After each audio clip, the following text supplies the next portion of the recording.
The Boss and the Sauce Show. Boss and the Sauce Show. Boss and the Sauce Show.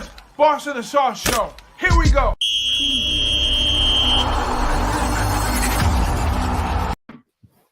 What up? What up? What up, Thou? How's everybody feeling today? How you doing, Big Ragoo? Hey, what's happening, man? We got Nothing week much, one man. under the belt, right? And man, we had a pretty decent week. How you doing this week, my man? How'd your week Man, go? my week didn't go well. Well, the early Friday games we didn't really give out on no platform because we did the Boss and the Sauce mostly on the weekend games, and then we did the weekend show mostly on the weekend games as well. But those Friday picks that we had in those previews, that's I did pretty well on those. Remember, I had Old Dominion plus the points. Yeah. They won outright. So I did good on Friday.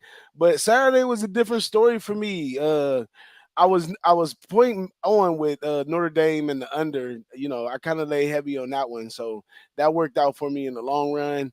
I also had to throw in Notre Dame plus the points, you know, and I did sprinkle a little something on the money line. But just a little something. But you know, other than that, I came up short so many times. Came up short in the Utah game. Came up short. I could even got a backdoor cover or close or something in the Tulsa game. It was only one of the games that I was really ran out the building by. But other than that, but that wasn't one of the ones that I gave on the show, I believe. But yeah, the Tulsa one really hurt me. Texas Tech, that's the one that I gave out on the big show. That one just ran away the other way. So then we go back. You know, you always got to think at the end. If I go back, would I play the same plays again? Would I take Utah over Florida again? Absolutely. They had a chance, you know, to win the game. No problem. Would I take Tulsa? Yeah, they had a chance as well. Would I take Texas State? Nah, I don't think so. I probably run away. I think I was more of a fade of Wyoming more than you know, a play on Texas State. So got to do better right there. But other than that, worked out well. And then I had a chance with LSU with Kelly. That was a funny game right there because you know, Kelly, you know, I always admire Kelly as a coach because he always puts the players, despite how good or bad they played early in the game, by the end of the game, he puts the players in the position for the win. All they have to do is go get it. So when he did the last drive and, you know, LSU actually went down and scored, I said, oh, well, that's maybe the oomph that he was looking for in LSU. But then just in classic fashion, the block of the field goal, it just, you know. Yeah, special teams were huge in that game. Yeah. And Florida State tried to handle the game too at the end almost, you know, just with I didn't understand the play call with the pitch deep in territory. But anyways, there are a lot of mistakes made in that game both ways, but LSU made a few more and then special teams were huge. That was a difference. Yeah, I did do a good bet from being on Marley and them show too. I had Houston minus the 4, and that worked out well for me too. So I think at the end of the weekend, I was short about 2 units overall, you know, from Friday to Sunday. So, you know, I left Monday alone altogether. So, you know, back on this week. You hopped on it over. Oh, okay. I got it late when they brought the second stringer in because they wanted to score. And I like Dabo's explanation at the end. He says, "Listen, we're not trying to run out the score. We're just trying to give our kids some work." You know, so he got absolutely up, and I could tell they were going to score. Not that they were going to push it in, but they were definitely trying to push it in. It was like under 4 minutes to go. So I got the over by half. I had 50 and a half, and it landed on 51. So and then I lost the Arkansas game by 0.5 on the total. I had under 54 and a half, and then went to 55. So, you know, pushing. But overall, I had 14-4 week, which is pretty damn good. The only game I got run out of the gym on was the NC State game. They were a big favorite, and I was dead wrong on that. So all the other ones were real close. The losses, you know, 0.5 point there, you know. And the BYU was my best bet of the week. I like that one. They came to they showed up big time, but it was a good week overall. I'm pretty happy with it. So. Oh, I told you on the BYU too. I told you on the BYU, and I caught it in a parlay to the under with Notre Dame, and I cashed out that one in Vegas. So that was cool. Like I said, I did pretty well overall. But quick shout out to our chat, man. Our man Josh Point oh comes back again. We ain't seen him in a long time, but he's back in action. Yeah. And through the grapevine, I heard he's going to be hopping on camera with us more sooner than later. You know, he Oh, does a little good. NFL. And we got our guy Ron Crawford in the house. Says he's 5-1, lost LSU money line. Yeah, that was a tough one. And Don plays up in here along with, I seen somebody else up in this piece. I was gonna say I wasn't the only man on the island with FSU, not because I was a homer. Just there's a few of us on that island, not too many though. Well, when I was, Marley was on it big time as well too.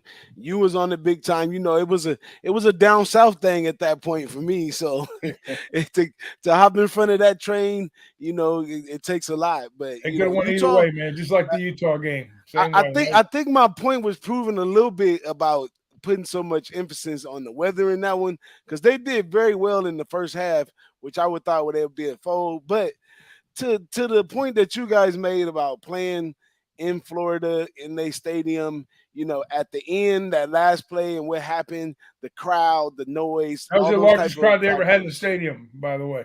Yeah, all those factors come in at that point, and that's how I lost. But it's all good, man. We live, we learn, and we definitely do better. We always hear the cap together. Glad to be able to follow some of you guys' plays in the chat. Glad to be able to follow some of your plays, Big Ragoo.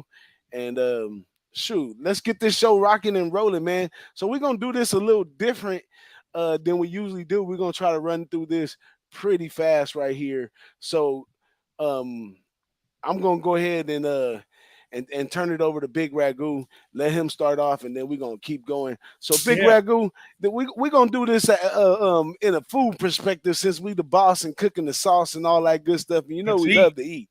We love to eat in all kinds of ways. We love to eat. So, I'm going to ask my man Big Ragoo, what you got cooking over there for us on this first one? Man, I'm going to bring me some Colonel Sanders down to the bounce house down in well, maybe not Colonel Sanders, but Louisville. Louisville's coming to Orlando to play the UCF Knights, and this is a game I was looking at. The takeaway I got from Louisville real quick was more or less, they went into Syracuse. Syracuse, had to go up to the Carrier Dome and play up there. They were a touchdown favorite, and they didn't fare too well in that game. They came out on the losing end. They lost 31-7 as a touchdown favorite on the road. Now they got to come to Orlando. And they got to face probably an offense is just as good as they faced up there at Syracuse, probably a little bit better actually. But it's still a work in progress. UCF's had some issues on the offensive line. Their defense is pretty good, but I think they're going to get more of the same type of treatment down in Orlando.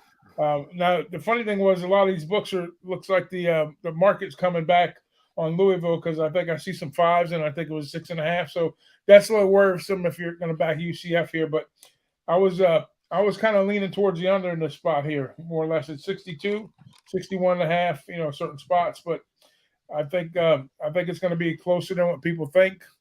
I think Louisville will make some adjustments here to kind of right the ship a little bit, because you got two decent quarterbacks. Cunningham, he's good, but the problem with Louisville, and I guess it showed, on the offense, they had their offensive struggles, but defensively, this is their third defensive line coach, I think, in 3 years. Offensive line coach. That's the problem was there, generating the offense for them. The old line coach is the third coach in 3 years, so they got to put it together on the offensive line. So I think we'll see some struggles early on points, and then the game gets in the rhythm. And I think we'll see probably like a high 20s to low 30 scores by both teams. So I think it stays close under the total, but I lean that way. It's not official. I'm just going to lean under UCF Louisville. Well, I don't know. Since it's not an official play, I don't know if I'm going to go ahead and eat this KFC, man, because, I don't want them to be making this stuff the wrong way, because Sandra been gone for a long time. That's a nice play. That's a Friday night game too, by the way. So There you go. Well, y'all stay tuned to my man Big Ragoo's Twitter. You know, he's likely to put an official play up anytime, sometimes right before the game. So make sure you give him a follow on Twitter at Big Ragoo62 right there. And, you know, you get that official play sooner or later. But I'm going to start you off with a little appetizer, Big Ragoo. I got a nice little appetizer to lay out on here, you little hors d'oeuvres. You know what I'm saying? I got these Swedish meatball play right here. Right. And I'm gonna go into this one. This is jumping off first game. I'm gonna jump on, and it happens to be the one they always looking for me to know something about, and that's Notre Dame and Marshall. So Marshall's gonna be coming into Notre Dame at this point. Notre Dame last week, you know, although they only allowed you know, a couple touchdowns or a few touchdowns, they did give up 223 passing, 172 on the ground. But in this week, looks like they're going to be able to win the trenches big time versus Marshall. Marshall opened up against Norfolk State, so you know they may be a little overvalued or undervalued. You know, the value in opening up against a team like that, we don't really know yet. But I know for sure the offense and defensive line at Notre Dame will eat. So they're going to be able to control the ball a little more. And normally at home, I'm keen to go into the under because we're never there to disrespect people or run the total up on anybody. But in this one, I think I'm going to go over because the way that Marshall plays and having a returning quarterback on their side, they should get on the board for sure.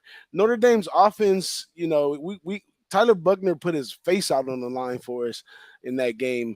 They got to be banged up a little bit from some of the stuff that they was involved in last Saturday. So the offense might be a little bit slow, but I figured they'll come around maybe in the second half. I'm also taking Marshall plus the 20.5 because I know, like I said, Notre Dame's not in the business of blowing people out. This is kind of a fan bet right here because I like it a lot. But at the same time, hey, if Notre Dame blows somebody out by 20.5 at this point in the season, with the hopes that I have for them, that's a move in the right direction for my team. So put me down for Marshall plus 20.5, and we're going to go with the over 51 in this one. You like that, Big Ragoo? I think so. I think maybe that line's a little touch high right there. I mean, that's my first look on it. You know, I agree with you on there. Maybe the overlook, possibly. You know, maybe that Notre Dame defense looked pretty good though, man. So, I mean, they look pretty sharp, especially early on. You know, I had them plus 10 in the first half. That was one of my W's last week too. But I expect more of the same from Notre Dame, same style play. You know, just like you said, first game out. You know, they probably wanted to kind of, you know, put a good showing on. Tough opponent. They can't relax here either. So I think they keep the intensity going forward. So I like the look. You know, I think it bodes well. But better than 3 touchdowns, you know, I don't want to lay that kind of number with Notre Dame. Absolutely, absolutely. So what else you got cooking for me, Big Ragoo? Man, so now we go from Orlando. We're gonna go to West Point. Take a little trip to the academy. You know, I like the academy football teams, and I think we're going to talk about a couple of them. But this one here, this is going to be a real interesting look here. You know, I just it's that UTSA team, that San Antonio team, that team that's you know, the coach in his first year, he got there. I'm trying to remember, Trailer is his name. Made him bowl eligible. It's his 3rd year now, and last year, the second year, had a 12-win season. You know, big time. You know, bowl game, which, you know, they got in a pretty decent bowl game last year, which they come out on the short end of that, and then the first year they got bowl eligible, came out on the short end of that, but then they opened up against Houston, which is a tough ask against them, you know, so it's kind of like an in-state rivalry there. But man, they didn't disappoint in that game. They could have won that game. But there's another one of those games that went down to the wire, where, you know, Houston, you know, you said you were on the right side with that. That was one that could have went the other way too. Mm-hmm. And now they got to go up and play at West Point. Now, the thing with Army is, you know, they run the option, and now you got to go on the road. You got an early start. You got a 12 noon start for a team that's going to, you know, do a little bit of travel, not major travel, but a little bit of travel. But, you know, both of these teams have similar clock management, but in a whole different manner. So, like last week, Army ran 45 plays. UTSA ran 76 plays, and they both controlled the clock for about 36, 37 minutes roughly. They're both pretty. They both get about a 42% third down conversion rate. But the only thing about UTSA, if you get on the red zone, they've given up. Every time somebody's gotten in the red zone, they scored. Early sample size here. Army's, had like an 80%. What do you call it? Conversion rate. And Army runs the ball 80% of the time, where UTSA passes 65% of the time. So you have very conflicting styles here. The angle on this game for me is though the coach has played Army before in his first season, and he got beat up pretty good at home at San Antonio, and then I think one time in the year before they played also Army, and Army come out victorious both times in those games convincingly. So now UTSA goes on the road as a favorite because recency bias with them, different team obviously, same coach though, so the coaches went up against Army in the past, and the number I think we're looking at about a 2.5 point line here. They bet down to 2. So I kind of, even though Army's the big thing with Army is they have a pretty good third down conversion rate, tops in one of the tops, but they give up big chunk plays. So if they can get them in like third and long or third and average, they'll probably have some stops here. But the key for Army is just keeping them off the field, kind of grinding them out. So I think it's going to take a slower pace. Army's going to be methodical. They're going to have some success, moving the ball. Both teams will. Chunk plays for UTSA, grinded out plays for Army. So you think I would equate that 10 under, but I'm gonna lean towards Army, getting a plus here because they have the history, they got the style to grind the game out. So I like Army getting the 2 points here, and then a little sprinkle on the money line too. Well, I'm absolutely eating that, Big Ragoo, because I when I looked at that number, the number looked like the wrong team was favored to me. So, I back that 100%. Love that. But Harris is a nice quarterback for UTSA, but Army, that's the thing with Army. They're running a couple quarterbacks now. So, their senior quarterback is gone from last year, but the academy teams, they don't have the benefit of the transfer portal. Right, because nobody's signing up to join the Army because they want to play football. Their service to our country. Thank the kids for doing that, obviously, first and foremost. But at the same time, they're into their system just like any other system that they're in. But just they're going with the guys that got them to the party. And by the time these kids step up, and like some of these guys are 2-year quarterbacks, like the Air Force kid, I think it's 3 years for him. But they're next up role, and they just kind of play the role and fit in. So it takes sometimes they get up to speed quicker. Other times, it takes a little bit longer. So I think that with this Army offense, I think it's a little bit longer here, but still, they'll go through the progressions and move the football. Absolutely, man. Like I said, I back that 100%. As a matter of fact, I'm gonna stay on the military side of things and go with my next play, which is Air Force versus Colorado. Now, Colorado had a great opener. Carl Darnell, he had a lot of optimism for his team. I thought they could have played a lot better than they did, but in this one, I think he's really on the hot seat right here. I think he's on his way out. He's going up against Troy Calhoun, a seasoned vet with this Air Force team that I spoke already. They're bigger, they're stronger, and they also stayed together for a long time. Quarterback Hazik Daniels last week in a wonderful game. Only scored 1 touchdown passing.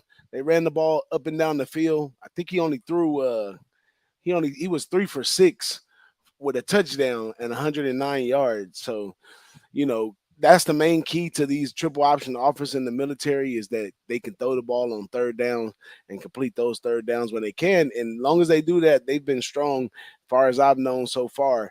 So in this one right here, this Colorado team is bleeding.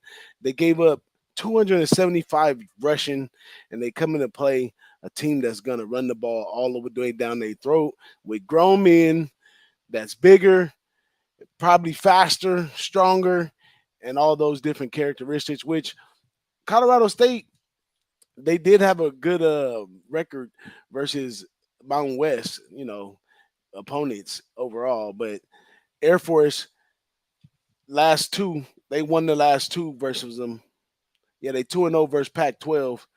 And they last meeting in this one was in 2019. And this one right here is going to be played at Air Force Home Stadium, first time since 1976. Oh, So this is wow. going to be a great game for Air Force. I think Air Force can definitely run it up right here. I'm laying the 17 and a half, and that's a part of my game in these early, like first three, some maybe 3 to 5 weeks sometimes. It's okay to lay some of the wood because a lot of people lay the wood with Alabama, and it happens, it's kind of, it feels so bad when, you get upset or something like that or backdoor cover, but sometimes you got to read your spot. Now, this is my Air Force train. I'm trying to find me a train to ride on one of these sneaky teams. And I already spoke about my edge with Air Force, and I'm just riding that right now. I'm going to lay the 17 and take Air Force, and also lean to the over in this one. Yeah, I don't. I could. You could make a case for Air Force. I mean, especially on the defensive side. I mean, they're always. This team is always in the top 10. With all kinds of different categories in defense. So that bodes, like you said. We talked about the system and the academies. That's one. That's one of their fortes, especially because the division they play in. They know that division so well. They know how to tighten the screws in certain areas. And then when they get a weaker foe coming in, even though it's a bigger conference, Power Five conference, they're a bottom tier team in that conference. So, 22 transfers out on this team last year. New assistants galore all over the place. They got JT Stroud, which was a highly recruited quarterback for Tennessee. Trying to put things together for them over there. So, I mean, they're going to be up against it. Obviously, being 18-point underdog, going up to where is it? Fort Collins is where the stadium is over there, I guess, or is that Colorado State? But anyways, the airport up to the academy up there, up in the mountains, Colorado Springs. Mm-hmm.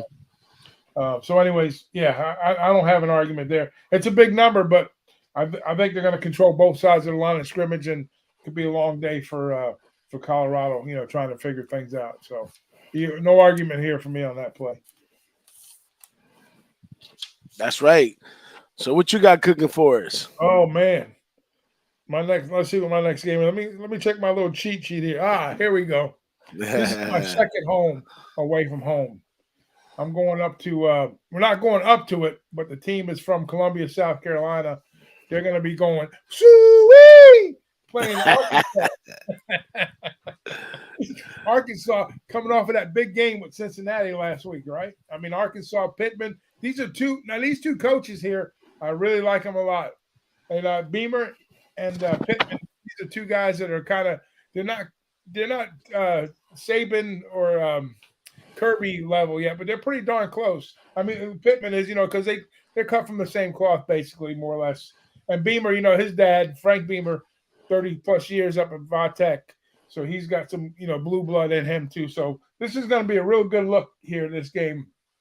I was trying to figure on, with that big win, like we said last week, both of those teams, it was a statement win for both whoever come out of the game with Arkansas, Cincinnati, saying that they belonged, and they lost a ton on their defensive side. But you know what? And I was really surprised. There's a lot of points scored in that game with those great defenses. But Arkansas probably a little more balance is what got them there. And KJ Jefferson was definitely the best kid on the field.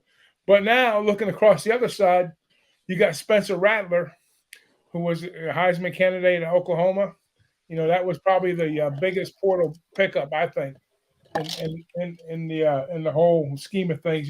South Carolina, and they got him. He committed pretty early on that too, so that was a shock. So, but he didn't have such a great game.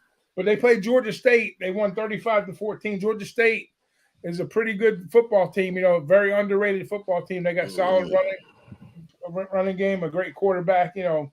And 35-14, that's a pretty decent win for South Carolina on the surface. It doesn't look like it, but it was Georgia State's pretty good football teams in their first game out. Not a bad opponent. They could have played a lesser, but they played them and they did pretty good here. So, and then Ben Bryant, picking up, Ben Bryant, they with Cincinnati, he did a pretty decent job overall. But I think this game here is going to go this way. I think we're going to see both of these teams are pretty decent defensively. I think now that Arkansas has got that one win out of the way, that they were prepping for. Next up is, like I say, the Gamecocks, which they're coming to Fayetteville. I think both teams are going to be up to the task. So I think it's going to be you're going to see both quarterbacks on display here in key situations, but not big game. Like they're not going to run up and down the field. It's going to be about control type football. So you'll see a lot of options out of both of these kids here. Nobody's going to make the big mistake. So I think you're going to see a more tighter type game, and I think we see a game that kind of goes under the total here.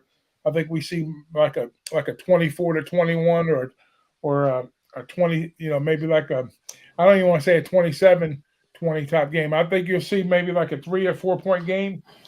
But at first I looked at the under and I says, you know what? When I'm looking at the numbers 9, I think it's a little bit overvalued for Arkansas. I think South Carolina could keep it within one score. So I'm going to take the Gamecocks here. I think it's a little overvalued. I think it's a touchdown or less. I think Arkansas probably still wins the game, but I think South Carolina is going to keep it under a touchdown. So I think 9 points is too many. So I'm going to take Carolina here. I absolutely like that. I think to add to that, Cincinnati kind of put a blueprint together a little bit about containing Jefferson, because if you watched it closely at the beginning of the game, he was able to get outside the pocket, move up the field, and as the game progressed, they kind of pocketed him in, made him step to the middle and do some things that he was uncomfortable with. So I think that's a very good look. South Carolina, like you said, Rattler, he's a quality quarterback. He could throw the ball. I'm not 1,000% convinced about Jefferson. And it was one of the they was comparing him to oh wow, I can't think of his name. The guy that played at the Carolina Panthers. Cam Newton.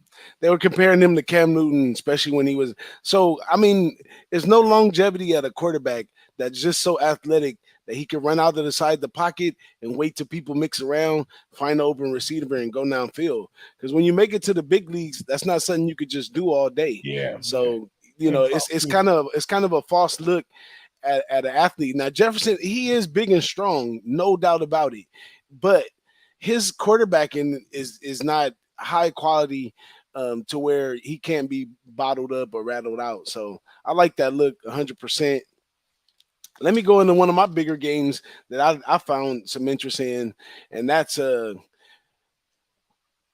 Tennessee at Pittsburgh. This is SEC versus ACC again.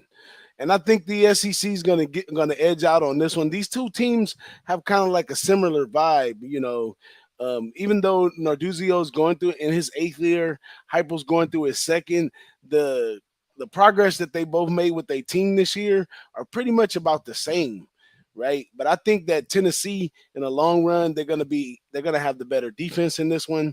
I think Pitt can be a little overexhausted from playing last week. There was some lucky spots of that game. Slovis is a great quarterback.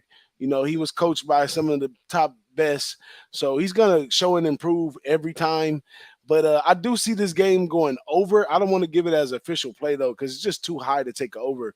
But if you're the type of person that don't mind laying 66.5, this will be one of those type games. Many even say it may go into overtime or something to that nature. But I think Tennessee just edges them out through just toughness, playing 4 quarters, those type of attributes. Tennessee last week, even though they played a lower opponent, they only allowed 74 yards rushing. Pitt didn't even worry too much about the rush, so they're going to go there. That's going to be gone. They're going to be throwing the ball right away. And the Tennessee defense secondary is tightened up a little bit, and I think that's going to be their downfall overall. So just give me Tennessee minus the 6.5. With a hard lean to the over 66.5. The over 66.5 might be something that I might play. Hopefully a lot of games come out a little controlled. If I can get the number to drop down, maybe to a 61, I'll be comfortable.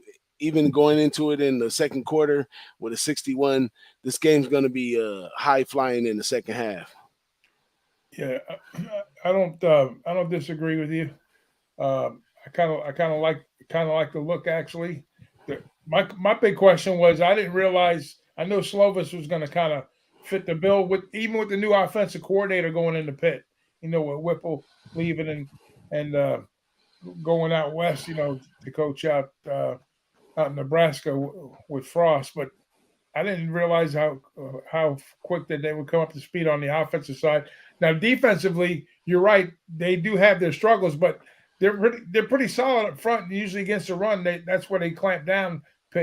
You can throw on them all day, but you shouldn't be able to run on them. But evidently, I didn't go back and watch all of the game, but I seen some highlights. So I seen some stuff going on there, which is kind of raised my eyebrows up. But Tennessee's going to run the hurry up with Heupel like they always do. They're gonna get 400 yards. They're going to get 35 points. They're going to do that thing. Tennessee's going to score. If they can pass the ball, which they will be able to do, Tennessee's going to have the big advantage there. And I think you're right. I think they did tighten up some things on the secondary, but they were involved in a lot of overs last year, Tennessee. So this is going to be another test for them. Going forward, we're going to see if they can. I don't know if they're going to just come out and air it out, but they're definitely going to be up tempo here. So, and that bodes well to the over. I think, matter of fact, we're looking at 36.5 for Tennessee on a team total and 30.5 for Pitt. So I was kind of on the fence. I didn't know which way to go with it. I kind of leaned Tennessee. I kind of leaned over, but I couldn't get to the window with either one right now. So I'm just going to probably watch this one, sit on the sidelines. Yeah, I'm going to take that Tennessee, and I'm going to hold that Tennessee money line in my pocket for some exotic stuff to have going on as well. But it's more of a SEC versus ACC play as well, because like I said, the two teams are very similar. But when you talk about the size and not really, a little bit of the talent, but more of the size and the pressure of playing them 4 quarters is going to be the issue with Pitt. Playing the 4 quarters is going to be a tough thing against a team like Tennessee. Yeah, the SEC, they did well last week with the exception of LSU. I think they swept the board with the exception of FSU beating LSU last week. So, and speaking of SEC, I'm going to get right into another SEC game right here. This is SEC on SEC. Talk about Florida and Kentucky. Well, the takeaway from last week, like you said, Utah come rolling in to get to the swamp, and then now they get to come back to the swamp, and not Florida comes back to the swamp, but they take on Kentucky. Now Kentucky, I think up until a couple years back, they lost like 22 straight in Gainesville. So that's been a tough place for Kentucky to play there. And I really like this kid Richardson a lot. He was a kind of a long shot on the Heisman candidate, but he played a good game. Going down the stretch, and the Gators. How do they come out of that game? Do they keep that momentum going? And Kentucky got they had to play Miami of Ohio, which I thought that was going to be a pretty good over game because I knew Kentucky was going to kind of try to run it up, and I know I wasn't sure about Kentucky's defense, but they showed up. They only gave up 13 points against a pretty decent Miami Ohio offense. They're pretty decent overall. So I think we'll see some of the same stuff we've seen last week with Kentucky to try to stop Florida. But it's going to be a whole different look with Richardson because he's a dual threat quarterback, and Florida's got some capable receivers, and Florida always has a good defensive line, and I think we'll see more of a defensive battle here. So we won't see either one of these teams probably get up into the 30s. I'm thinking more like the 20s here, but I think Florida comes away with the win, but I don't think they cover, even though they own Kentucky at the club. I think if you can get, I think it's going to be more like a 3 or 4 point type of game versus a 5-6 type of play. Maybe a turnover bounces one team's way or the other, it keeps it from going over. With the cover. So it could be pretty dicey for Florida. They'll come away with the win, especially after winning the big one at home. I think Florida comes out with the win. They'll survive the game at home against Kentucky, probably like something like 27-24 or 23-20. I see a low scoring game here with this one. I lean under, and I lean Florida on the money line. So. Am I back in Kentucky? No, I'm not getting Kentucky with the window, but I think they got a good shot. But I won't put them on upset alert I just think Kentucky can keep it close, just like the Arkansas South Carolina game. I think a little bit too much value in week one action for both teams. So I like the dogs in both of those games. So I lean Kentucky and I lean under in this spot. So just to lean for my man Big Ragoo in this one, I'm off this game right here, but it's interesting. We talked a lot about Napier last week with all his his I don't know what you want to call it, but his precision on everything and the way he handles things and introducing that to the Florida team and all that, and it all worked well. So he's got to have his players behind him and have his back. They got to buy into this system of preparation somehow at this point. So that looks good for him going in, but at the same time, the effects of that the other way, and this Kentucky team we've talked about already could be one of those teams that move up into the top 5 in the SEC eventually anyhow, due to some new schemes, some new players, some new coaches, some good stuff going on over at Kentucky. So I'm not sure even on the total side of that one where to play it. It's a total probably one of the better games to watch for the day, and I'm just gonna be watching it. Yeah. But let me bring y'all a little dessert. You know what I'm saying? I gotta bring the dessert from one of the best games in the Mountain West, where I do it the best. This one is Oregon State coming on over to Fresno State in the hot heat over there. Yeah, It's it's gonna hot. be ridiculous. But I'm not capping weather in this one. I'm totally looking at the two teams. Number been jumping up and down. Seen it at a pick 'em at one point. It's probably set at pick 'em right now. But very interesting game. Oregon State on their opener looked very good. As I went back and looked over, the write-ups on Oregon State going in, and if this could do that, then they should do this and all, and everything is working on all cylinders. The rebuild that they're doing on defense, they added a assistant coordinator to the mix, and that's working well for them. The secondary was working well. Just a very good look from Oregon State in their opener. Looks like they may be on the right track, but they did struggle on offense.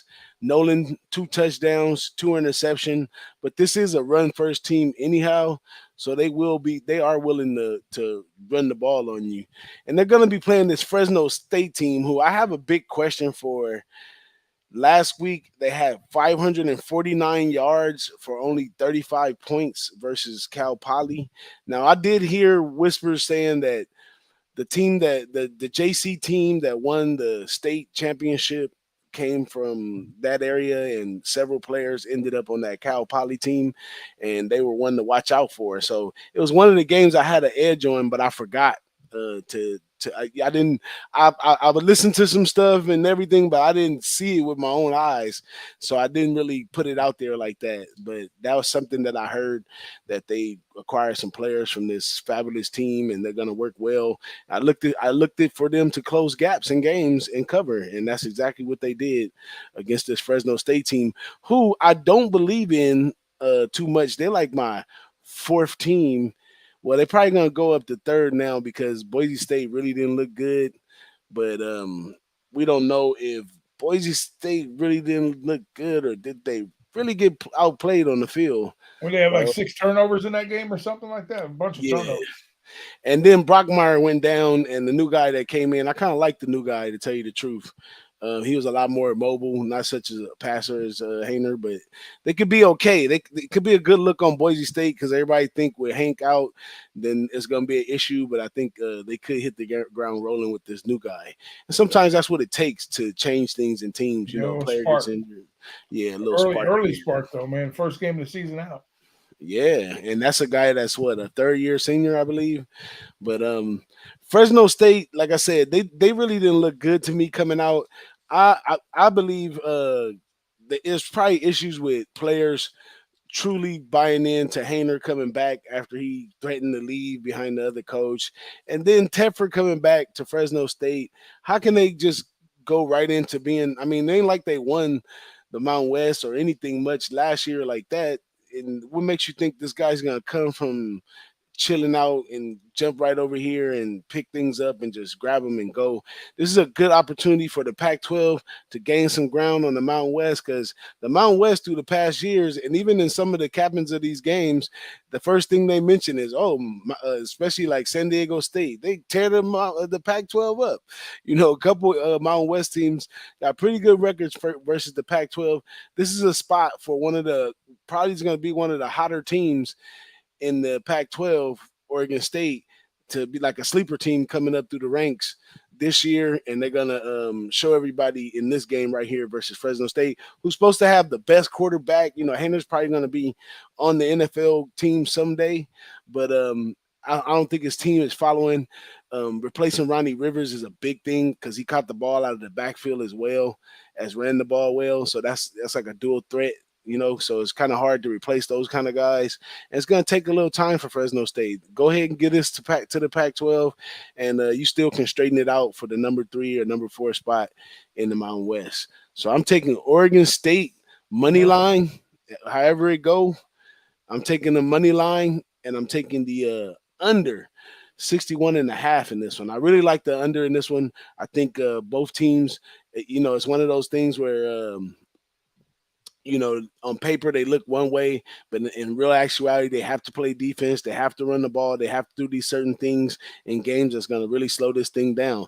So I think that this one's going to go under, probably by far. It's probably going to be a really tight game right here between these two teams.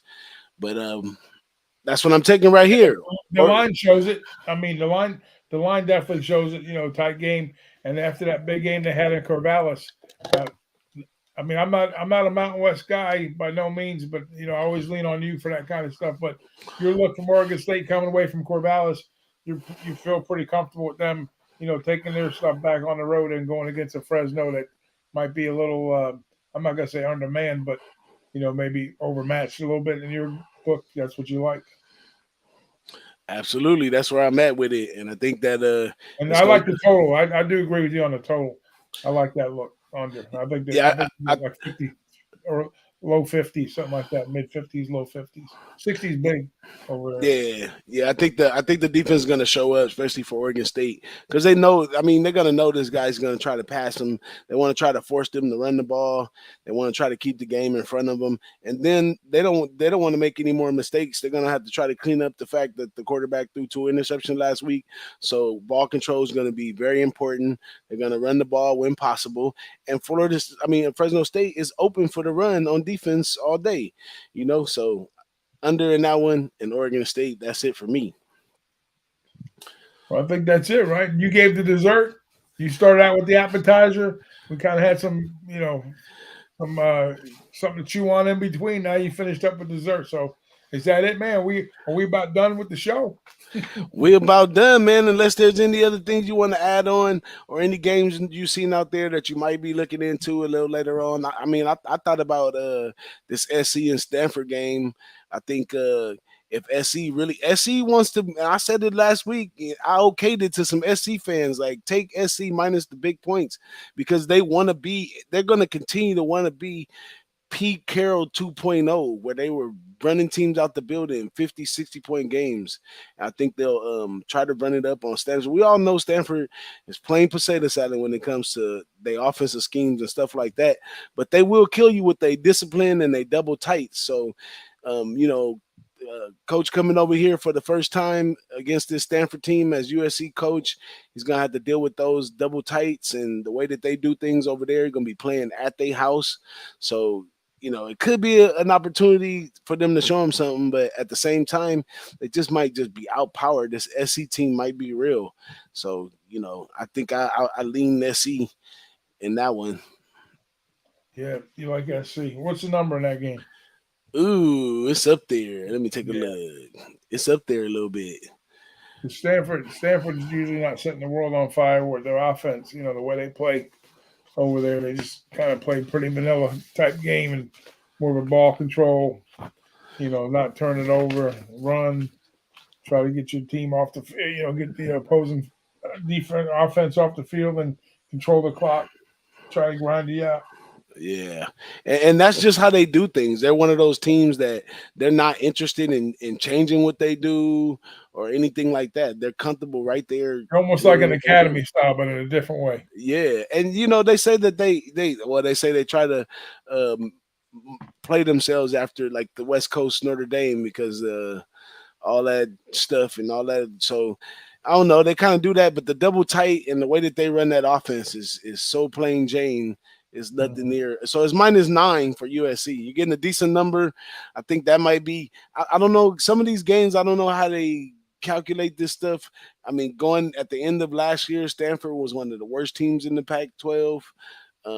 Didn't play really well at all, and now all of a sudden, a team like SE, who just blew a team out, comes and they get a 9. I think SE may beat them by 20.